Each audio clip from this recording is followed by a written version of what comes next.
नमस्ते दोस्तों, 19 जून के वीडियो में आप सभी का स्वागत है। मेरा नाम महेश पलावत है।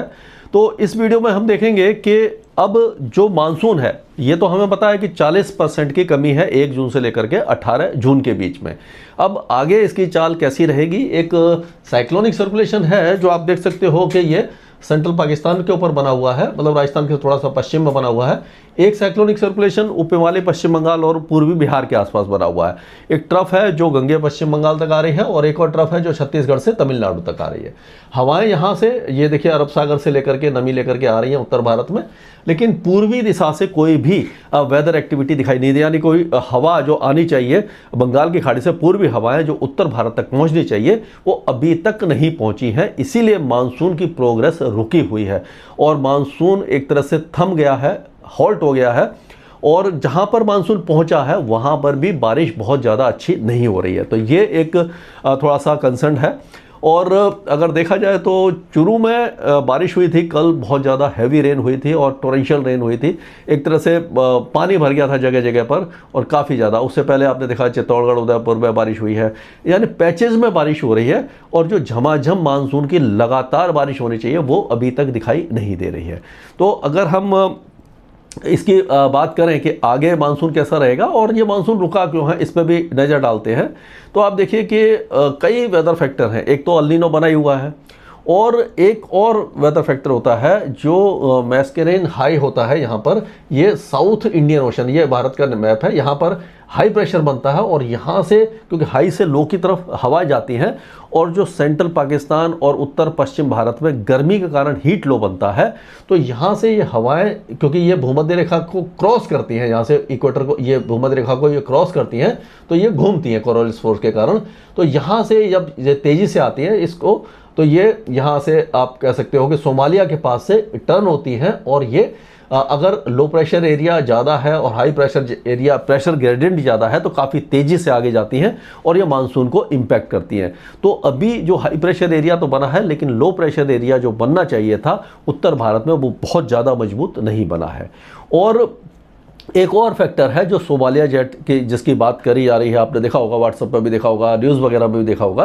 तो एक सोमालिया जेट होती है, वो भी स्ट्रॉन्ग होनी चाहिए। उसका क्या होता है कि यहाँ पर ये हाई प्रेशर मॉरिशस और मेडागास्कर के आसपास बनता है, यहाँ से ये हवाएं जाती हैं और मेडागास्कर से होकर के ये सोमालिया से जाकर के इस तरह से टर्न होती हैं।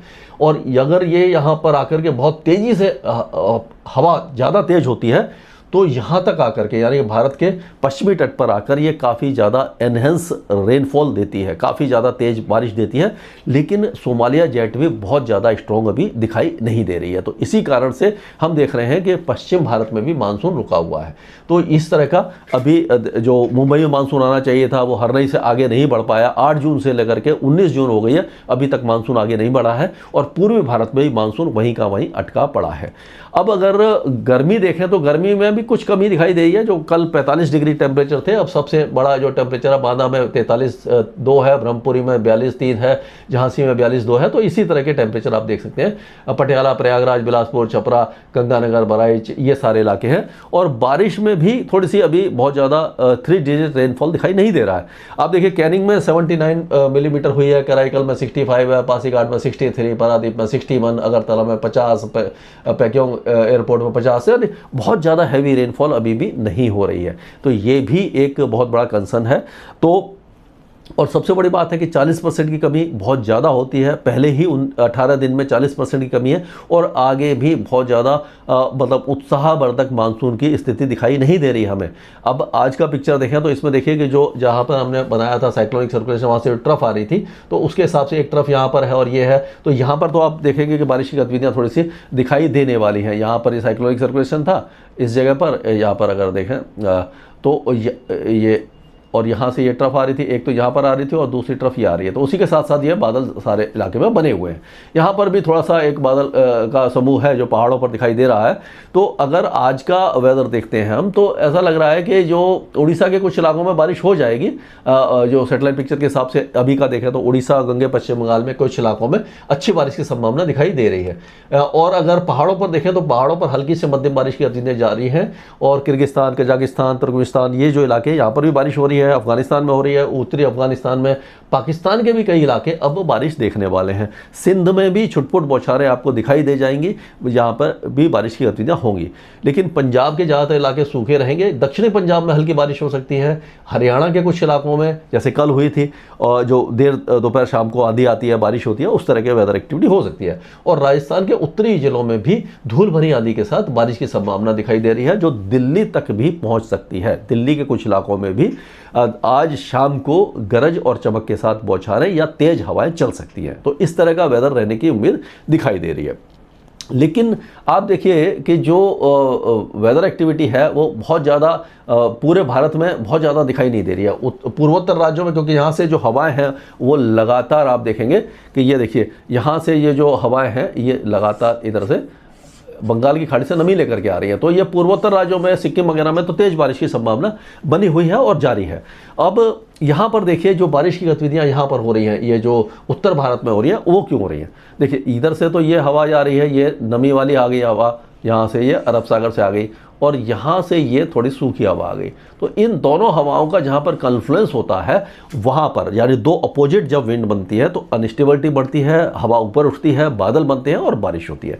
तो वही आप देखेंगे कि गंगानगर, हनुमानगढ़, बीकानेर, चूरू, ये जो इलाके हैं, हो सकता है कि थोड़ा सा जो जयपुर, नागौर, झुंझुनू, सीकर, अलवर, दौसा, करौली, भरतपुर, धौलपुर, ये जो इलाकों में बारिश की गतिविधियाँ हो सकती हैं। उसी तरह से हरियाणा के जो इलाके हैं, सिरसा, फतेहाबाद, हिसार, महेंद्रगढ़, ये जो इलाके हैं, ये रेवाड़ी वगैरह, इन इलाकों में भी बारिश की संभावना बनती दिखाई दे रही है। दक्षिणी पंजाब में भी बारिश हो सकती है, लेकिन उत्तर प्रदेश के ज़्यादातर इलाके, बिहार, झारखंड, पश्चिम बंगाल के ज़्यादातर इलाके सूखे रहेंगे।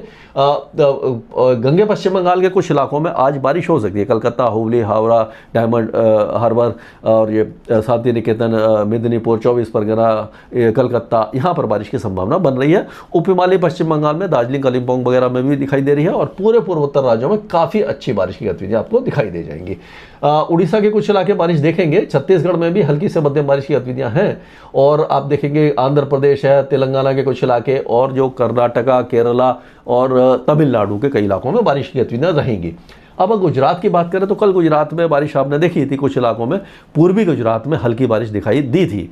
तो आज भी पूर्वी गुजरात में और जो सौराष्ट्र कच्छ में बहुत हल्की बारिश, बूंदाबांदी हो सकती है। लेकिन जैसे कि बड़ौदा, अहमदाबाद, डांग, पंचमहल, ये जो इलाके हैं, यहाँ पर बारिश की संभावना बन रही है। लेकिन बनासकांठा, सबरकांठा, भुज, नलिया, महेसाना, इदार और जामनगर, मोरबी, ये जो इलाके हैं, ये राजकोट वगैरह, सुरेंद्रनगर, इन इलाकों में चांसेस अभी भी दिखाई नहीं दे रहे हैं। लेकिन मानसून अभी भी थोड़ा सा लेट हो सकता है, क्योंकि पश्चिमी तट पर यहाँ से जो जैसे आती है, जेट आती है, तो ये जो हवाएं है वो पश्चिमी होनी चाहिए और तेज होनी चाहिए, तब जाकर के यह मानसून थोड़ा सा उग्र हो जाएगा। अब अगर हम देखें तो यहाँ पर ये आप देखिए जो लो प्रेशर एरिया अभी तक नहीं बना है। अगर आगे की बात करते हैं हम, जैसे कि 20 तारीख की, तो 20 तारीख में भी देखिए पूर्वोत्तर राज्यों में बारिश है, उड़ीसा के कुछ इलाकों में बारिश है, यहाँ झारखंड के कुछ इलाकों में, छत्तीसगढ़ के कई इलाकों में बारिश है। और यहाँ पर आप देखेंगे कि ये मध्य प्रदेश के जो उत्तर पूर्वी और पूर्वी जिले हैं, यानी कि ग्वालियर और टीकमगढ़, सिद्धि, सतना, सिंगरौली, पाना, उमरिया, दमोह, ये जो इलाकों में कुछ वेदर एक्टिविटी आपको दिखाई दे जाएगी। पंजाब, हरियाणा, दिल्ली और राजस्थान के उत्तरी इलाकों में भी बारिश 20 तारीख को भी दिखाई दे रही है। अगर 21 तारीख की बात करें तो एक साइक्लोनिक सर्कुलेशन बन जाएगा जो पाकिस्तान और राजस्थान पर बनेगा, तो उस समय जैसलमेर, जोधपुर के कुछ इलाकों में भी बारिश हो सकती है। चूरू, बीकानेर, ये सारे, गंगानगर, हनुमानगढ़, सूरतगढ़, यहाँ पर भी बारिश और धूल भरी आंधी चल सकती है। पंजाब और हरियाणा में 21 तारीख को बारिश कम हो जाएगी, दिल्ली में भी चांसेस कम है। लेकिन पश्चिमी उत्तर प्रदेश के कुछ इलाके जैसे कि मेरठ, मुजफ्फरनगर, सहारनपुर, ये बरेली, रामपुर, मुरादाबाद, संभल, शाहजहांपुर, लखीमपुर खीरी, बहराइच, इन इलाकों में, सरसाबा, बिजनौर, इन इलाकों में कुछ वेदर एक्टिविटी हमें बनती दिखाई दे रही है। झारखंड के कुछ इलाके और बिहार के जो उत्तरी इलाके हैं, फॉरबिसगंज, अररिया, किशनगंज, सुपौल, मधुबनी, चंपारण, ये इलाके भी बारिश देख पाएंगे। उपहिमालय पश्चिम बंगाल, सिक्किम और असम और अरुणाचल प्रदेश में भारी बारिश की संभावना 21 तारीख को दिखाई दे रही है। और उसी समय आंध्र प्रदेश के कई इलाके, श्रीकाकुलम, विजयनगरम, विशाखापट्टनम, गुंटूर, कृष्णा, गोदावरी, ये सारे इलाके, और यहाँ तक कि तमिलनाडु और केरल के कई इलाकों में भारी बारिश की संभावना 21 तारीख को बनती दिखाई दे रही है। लेकिन मानसून आगे बढ़ने की संभावना बहुत कम दिखाई दे रही है और इस पर हम लगातार नज़र बनाए रखेंगे और आपको लगातार अपडेट देते रहेंगे। अभी ये मान के चलिए कि उत्तर भारत में मानसून थोड़ा सा डिले हो सकता है, दिल्ली, पंजाब, हरियाणा में, और महाराष्ट्र के साथ साथ गुजरात में भी कुछ देरी और ज़्यादा हो सकती है। 25-26 तारीख के आसपास ही मानसून या 23 तारीख के बाद से ही मानसून दोनों तरफ से आगे बढ़ना दिखाई दे रहा है हमें। स्काईमेट वेदर में अभी के लिए इतना ही।